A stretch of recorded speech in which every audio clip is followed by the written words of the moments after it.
ओम नमो भगवती वासुदेवाय। हरे कृष्णा। हर हर महादेव। प्रिय भक्तजनों, आप सभी को आषाढ़ माह के कृष्ण पक्ष की योगिनी एकादशी की बहुत बहुत शुभकामनाएं। श्री हरि भगवान विष्णु की कृपा आप और आपके समस्त परिवार पर सदैव बनी रहे। प्रिय भक्तजनों, सनातन धर्म में आस्था रखने वाले साधकों के लिए प्रत्येक माह में आने वाली कृष्ण और शुक्ल पक्ष की एकादशी तिथि का महत्व अधिक है। पौराणिक ग्रंथों में भी प्रत्येक एकादशी का अपना अलग महत्व बताया गया है। इन्हीं विशेषताओं के कारण इनके नाम भी भिन्न भिन्न रखे गए हैं। वर्ष भर में कुल मिलाकर 24 एकादशियां होती हैं। मलमास की एकादशियों को मिलाकर इनकी संख्या 26 हो जाती है। इन्हीं एकादशियों में एक एकादशी का व्रत ऐसा भी है जिसके करने से समस्त पाप तो नष्ट होते ही हैं, साथ ही इस लोक में भोग और परलोक में मुक्ति भी इस एकादशी का व्रत रखने से मिलता है। व्यक्ति को किसी के द्वारा क्रोध अवस्था में दिए गए श्राप से भी मुक्ति मिलती है। और यह एकादशी है आषाढ़ मास के कृष्ण पक्ष की एकादशी, जिसे योगिनी एकादशी कहा जाता है। इस एकादशी का वर्णन श्री ब्रह्म वैवर्त पुराण में किया गया है। 88,000 ब्राह्मणों का भोजन कराने से जो फल प्राप्त होता है, वही फल इस योगिनी एकादशी के व्रत को करने से प्राप्त होता है। बड़े बड़े पापों का नाश करने वाली और बड़ा पुण्य प्रदान करने वाली यह योगिनी एकादशी है। तो प्रिय भक्तजनों, आज हम इस वीडियो में श्री ब्रह्म वैवर्त पुराण में वर्णित इसी योगिनी एकादशी की व्रत कथा को सुनेंगे। तो आइए सुनते हैं। उससे पहले आप सभी प्रेम से बोलिए श्री हरिनारायण भगवान की जय, माता लक्ष्मी की जय, एकादशी माता की जय, सर्व देवी देवताओं की जय। महाभारत काल की बात है। एक समय धर्मराज युधिष्ठिर ने भगवान श्री कृष्ण से कहा कि हे त्रिलोकीनाथ, मैंने ज्येष्ठ माह के शुक्ल पक्ष की निर्जला एकादशी की कथा सुनी, जिसे सुनकर मुझे बहुत अच्छा लगा। अब आप कृपा करके मुझे आषाढ़ माह के कृष्ण पक्ष की एकादशी का नाम तथा महात्म्य क्या है, सब वर्णन कीजिए। तब भगवान श्री कृष्ण बोले, हे राजन, आषाढ़ माह के कृष्ण पक्ष की एकादशी का नाम योगिनी एकादशी है। इस एकादशी का व्रत करने से समस्त पाप नष्ट हो जाते हैं तथा यह एकादशी व्रत इस लोक में भोग तथा परलोक में मुक्ति प्रदान करने वाला है। हे राजराजेश्वर, यह एकादशी तीनों लोकों में प्रसिद्ध है। मैं आपसे श्री ब्रह्म वैवर्त पुराण में बताई हुई एक कथा को कहता हूँ, उसे आप ध्यान पूर्वक सुनिए। कुबेर नाम का एक राजा अलकापुरी नाम की नगरी में राज्य करता था। वह शिव भक्त था। उनका हेममाली नामक एक यक्ष सेवक था जो पूजा के लिए फूल लाया करता था।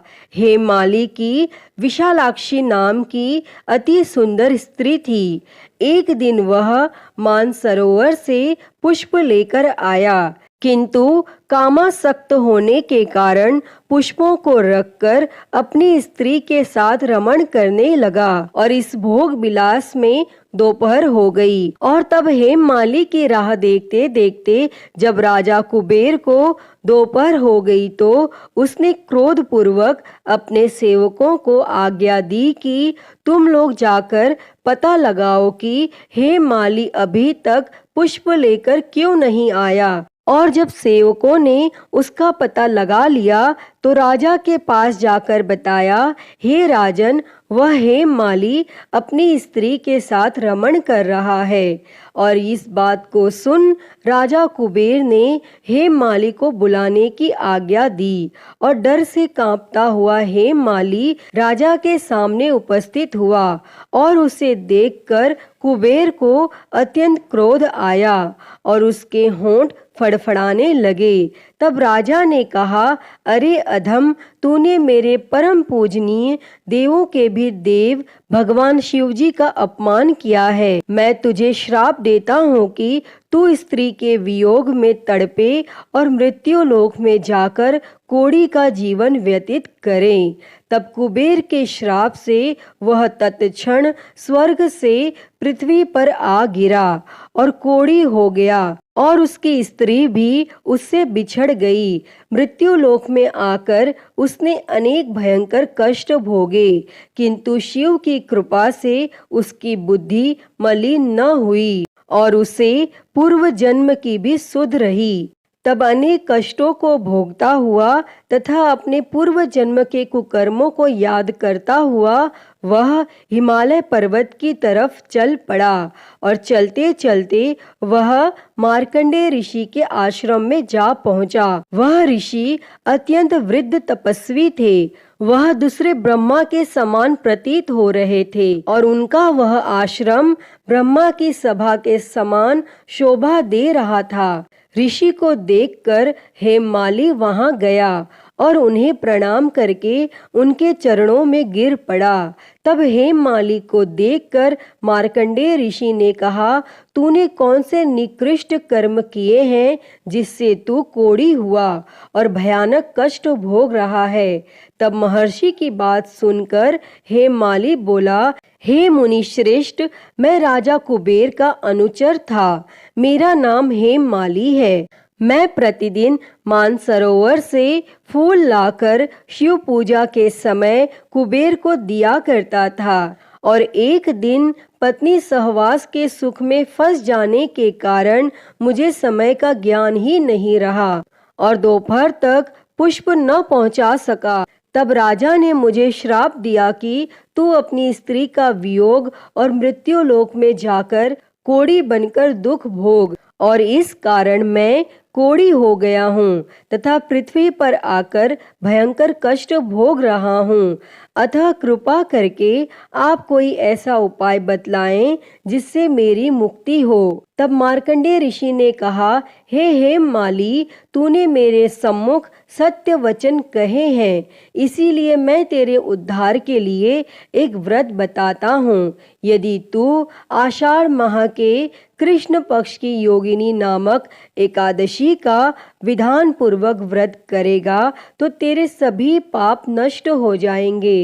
और महर्षि के वचन सुन हेममाली अति प्रसन्न हुआ और उनके वचनों के अनुसार योगिनी एकादशी का विधान पूर्वक व्रत करने लगा और इस व्रत के प्रभाव से अपने पुराने स्वरूप में आ गया और अपनी स्त्री के साथ सुखपूर्वक रहने लगा। तब भगवान श्री कृष्ण युधिष्ठिर से बोले, हे राजन, इस योगिनी एकादशी की कथा का फल 88,000 ब्राह्मणों को भोजन कराने के बराबर है। इस एकादशी के व्रत से समस्त पाप दूर हो जाते हैं और अंत में साधक को स्वर्गलोक की प्राप्ति होती है। अतः प्रिय भक्तजनों, मनुष्य को पूजा आदि धर्म कार्यों में आलस्य या प्रमाद नहीं करना चाहिए, अपितु मन को संयमित करके सदैव ईश्वर की सेवा में तत्पर रहना चाहिए। इस कलयुग में कोढ़ जैसे रोग से मुक्ति पाने के लिए मनुष्य को योगिनी एकादशी का व्रत श्रद्धा पूर्वक करना चाहिए, क्योंकि यह व्रत समस्त पापों का नाश करने वाला तथा उपासक को सभी प्रकार के भौतिक पदार्थों को प्राप्त कराने वाला यह उत्तम व्रत है। इस व्रत के प्रभाव से उत्तम संतान की प्राप्ति होती है। अतः हे हे श्री हरि नारायण भगवान जी इस योगिनी एकादशी की व्रत कथा को कहते, सुनते और हुंकारा भरते पर सदैव अपनी कृपा बनाए रखना। तो सभी प्रेम से बोलिए श्री हरि भगवान विष्णु की जय, माता लक्ष्मी की जय, एकादशी माता की जय। तो प्रिय भक्तों, आइए अब सुनते हैं श्री हरि भगवान विष्णु के परम भक्त की कथा। कथा के अनुसार क्षीर सागर में त्रिकुट नामक 10,000 योजन ऊंचा पर्वत था। वहाँ महात्मा श्री वरुण देव का ऋतुमान नामक क्रीड़ा कानन था, जिसके चारों ओर दिव्य वृक्ष लगे हुए थे और वहाँ पर एक शक्तिशाली गजेंद्र बहुत सी हथनियों के साथ रहता था। एक दिन गजेंद्र बहुत से हाथियों के साथ वहाँ स्थित सरोवर पर पहुँचा और गजेंद्र की गंध को सूंघकर सिंह, सर्प, अजगर आदि हिंसक पशु डर के मारे भाग गए और उसकी कृपा अनुग्रह में भालू, गीदड़, बंदर, हिरण आदि छोटे पशु निर्भय होकर घूमने लगे और गजराज कमल पराग से मिश्रित जल को सूंघता हुआ जलाशय में प्रवेश कर अमृत के समान जल को पीने लगा और उसके पश्चात थकावट को दूर करने के लिए अपनी सूंड में जल भरकर अपनी देह पर डालने लगा और अन्य हाथियों के साथ जल क्रीड़ा करने में मग्न हो गया और देवयोग से उसी जलाशय में रहने वाले बलिग्राह ने उसका पांव पकड़कर गहरे जल में खींच लिया। गजराज की सहायता करने के लिए अन्य हाथी हथनियों ने उसे खींचा, लेकिन कोई भी उसका सहायक न हो सका और 1000 वर्ष तक युद्ध चलता रहा।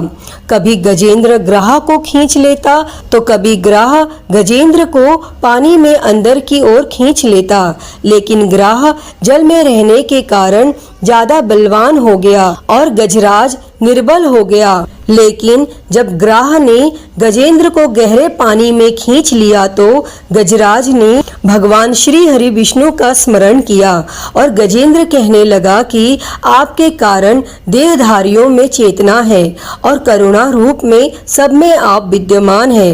प्रभु, आप मेरी रक्षा करने वाले, अज्ञानियों के अज्ञान को दूर करने वाले, आप अंतर्यामी और सब में विद्यमान हैं और आप ग्राह से मेरी रक्षा करें। हे नारायण, मुझे मुक्त करने के लिए प्रकट हो। मैं इस ग्राह से छूटकर भी जीना नहीं चाहता।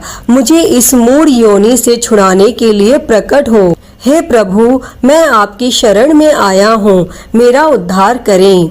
और तब इस प्रकार गजेंद्र की स्तुति सुनकर नारायण भगवान प्रसन्न हुए और गरुड़ पर बैठकर वहां पहुंचे जहां गज और ग्राह में युद्ध हो रहा था।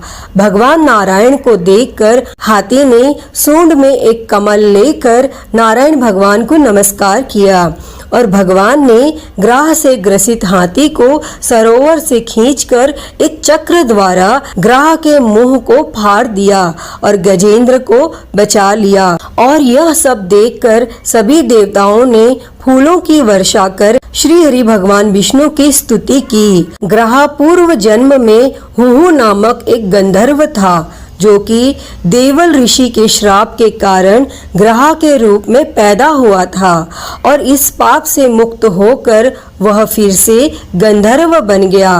गजेंद्र पूर्व जन्म में पांडे देश में इंद्रधुम्न नाम का विष्णु भक्त राजा था। एक बार जब वह राजा मलय पर्वत पर तपस्या कर रहे थे तो तब अगस्त्य मुनि वहां पहुंचे और तप में लीन राजा को अगस्त्य ऋषि के आने का आभास न हुआ और अतिथि सत्कार के अभाव होने पर ऋषि ने राजा को पशु योनि में जन्म लेने का श्राप दिया। लेकिन भगवान श्री हरि विष्णु की कृपा से इस योनि में भी उसे पूर्व जन्म का ध्यान बना रहा और वह भगवान विष्णु की कृपा से अपने श्राप से मुक्त हो गया।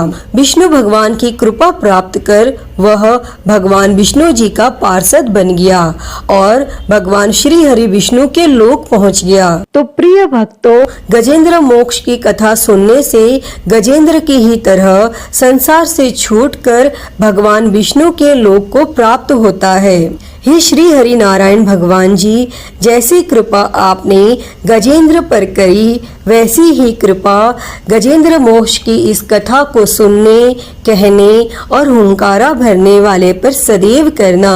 तो बोलिए जय श्री हरि विष्णु। प्रिय भक्तजनों, आज हम सुनेंगे एकादशी की एक बड़ी ही दुर्लभ कथा कि भगवान विष्णु ने कैसे एक सुंदरी का रूप लेकर एक राजा की परीक्षा ली।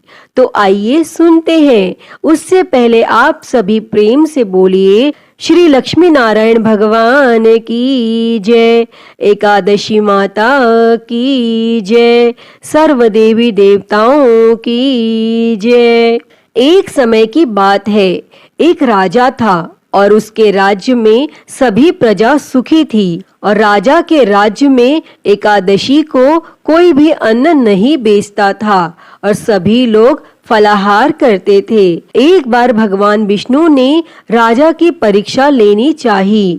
तब भगवान ने एक सुंदरी का रूप धारण किया तथा सड़क पर बैठ गए और उसी समय वह राजा उधर से निकला और उस सुंदरी को देख चकित रह गया। तब उस राजा ने पूछा, हे सुंदरी, तुम कौन हो और इस तरह यहाँ क्यों बैठी हो? तब वह सुंदर स्त्री बने भगवान विष्णु बोले, मैं निराश्रिता हूँ, नगर में मेरा कोई जाना पहचाना नहीं है, किससे सहायता मांगू? और वह राजा उसके रूप पर मोहित हो गया था। तब राजा ने बोला, तुम मेरे महल में चलकर मेरी रानी बनकर रहो। तब वह सुंदरी बोली, मैं तुम्हारी बात मानूंगी, पर तुम्हें राज्य का अधिकार मुझे सौंपना होगा और राज्य पर मेरा पूर्ण अधिकार होगा। मैं जो भी बनाऊंगी तुम्हें खाना होगा। और वह राजा उस सुंदरी के रूप पर मोहित था, अतः उस राजा ने उस सुंदरी की सभी शर्तें स्वीकार कर ली। तब अगले दिन एकादशी थी। तब उस सुंदरी ने हुक्म दिया कि बाजारों में अन्य दिनों की तरह अन्न बेचा जाए और उसने घर में मांस मछली आदि पकवाए तथा परोस कर राजा से खाने के लिए कहा। और यह देखकर वह राजा उस सुंदरी से बोला, रानी, आज एकादशी है, मैं तो केवल फलाहार ही करूंगा। तब रानी ने शर्त याद दिलाई और वह बोली, या तो खाना खाओ, नहीं तो मैं बड़े राजकुमार का सिर काट लूंगी। तब राजा ने अपनी इस स्थिति को बड़ी रानी से कही। तो बड़ी रानी बोली, महाराज, धर्म न छोड़े, बड़े राजकुमार का सिर दे दें, पुत्र तो फिर मिल जाएगा पर धर्म नहीं मिलेगा।